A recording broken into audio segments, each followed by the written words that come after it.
Rennie in Paris is sponsored by Mercy. Your life is our life's work. Welcome back at 4:42. Right now, we're just a couple of hours away from the Olympic opening ceremonies.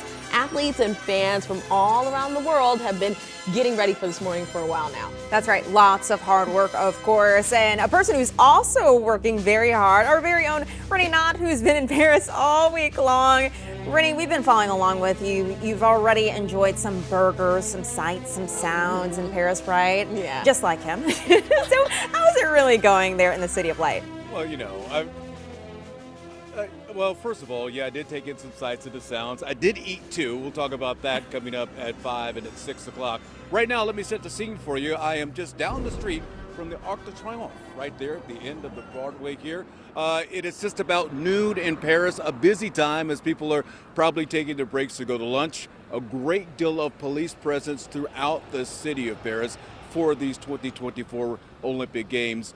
Later this afternoon, your time, later this evening, my time, the Olympic opening ceremony will take place as all of the athletes will parade down the Seine River in the first ever outside of a stadium opening ceremony ever held for the Summer Games. Right now, we know that we've got a great deal of bi-state representation in the Olympics when it comes to athletes. But believe it or not, we're going to have some folks working behind the scenes on the microphones. One guy is doing the Olympics for, I believe, nearly the 10th time in his career. His name is Steve Schlanger. I had a chance to sit down with him prior to his departure for the Summer Games. Everyone participates in the Olympics, and what that means to everybody to have that kind of an assignment on that sort of a stage, it's the ultimate honor. How important is it for you to get it right, to nail it? Rennie, that is your way of saying don't screw it up. I know it. You just want to make sure that it's appropriate. You're not trying to upstage the moment in any way or take away from it. It's never about the announcer themselves. You want to capture the moment as it is because you're documenting history. It can be kind of a high wire act too because you don't have that script. You don't have a teleprompter. You don't have things to fall back on. You're trying to just put a stamp on it.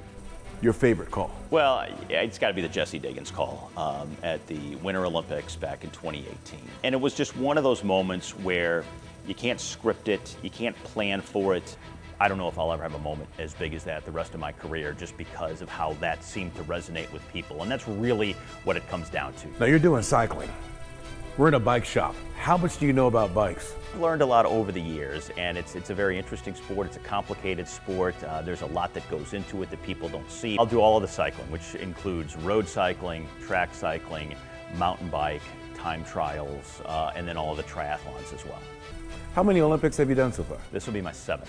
The scale and the scope of the stage that you're on, and it's something you always look forward to no matter how many you do. I mean, this is my 7th, but if it was my 17th, I'm sure it'd be the same level of excitement. What was it like when you got the call for the first one? They said, hey, we want you to be the voice of this particular event. One of those moments where when you finally get the opportunity and you finally get the call and it's real and you're going to be on one of the biggest events in sports and it hits you pretty hard.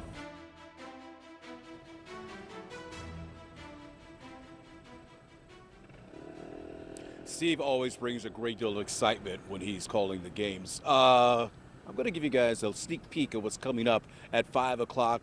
Earlier during my week here in Paris, I had a chance to walk around the city and take in many of the iconic sites, the churches as well as the Louvre, as well as the Arc de Triomphe and beyond.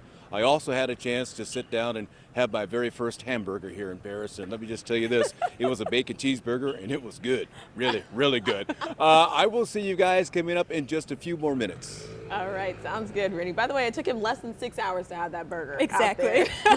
Classic Rennie. All right, That's probably right. Yeah, that sounds about right. We'll see you in just a couple of minutes. Thanks so much, Rennie.